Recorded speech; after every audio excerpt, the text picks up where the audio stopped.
When I first plunged into this project of Lynn's story, I was thinking it was going to be a one-book deal and then I could move on with my life. I soon learned as the story progressed that Lynn has a lot of issues that have to be dealt with, and she has a lot of story to tell. What I wanted to explore in book 2 was Lynn looking up to her father and trying to live up to him. He was a Pendragon. He was her hero. He's the hero of a lot of people. And in some ways, he was like a superstar back then. And so how do you live up to somebody who's so famous that everybody knows and admires? And so that's what I wanted to explore mainly in this book. Crew picks up with her going to Camelot with her father for the first time. Of course, she's nervous about meeting her mother. She doesn't know what to expect from this woman. She's had a little bit of time assimilating and getting to know her father, but she knows nothing about her mother. Finally meets her mother for the first time. That meeting isn't even lukewarm. Guinevere has been grieving the loss of an infant for the past 12 years, and so the reality that's facing her, this adolescent 12-year-old who's defiant and stubborn, doesn't mesh with Guinevere's version of the child that she lost. Lynn blames her mother for her years in slavery because she has learned that at her birth, Morgause is there to help Guinevere through the delivery. And Morgause talks Guinevere into handing over this infant child to her to take to her fortress to raise. Of course, she deceives Guinevere by saying that she's going to raise this child properly and as a daughter because she has 5 sons and she always wanted a daughter, so she thought she'd pamper her. And Guinevere, in a weakened state of having just given birth to a child, believes Morgause and says, yeah, okay, go ahead, it's a good idea.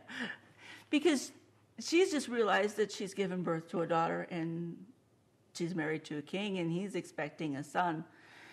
And so she feels that it'd be in Lynn's best interest to maybe be raised away from Camelot until Arthur, can come to terms with having a daughter rather than a son. And so Lynn blames her mother for all this because when when Morgause takes her to her fortress, she puts Lynn in slavery. So all the beatings and all the horrible tortures that Lynn endured were her mother's fault. And so she's looking at this woman who's cold to her at their first meeting and doesn't understand what this woman is about. That, she wants a mother. She wants somebody to care for her. She wants somebody to care for about her and care for her like David did. And in fact, David is more mothering to her than Guinevere ever is.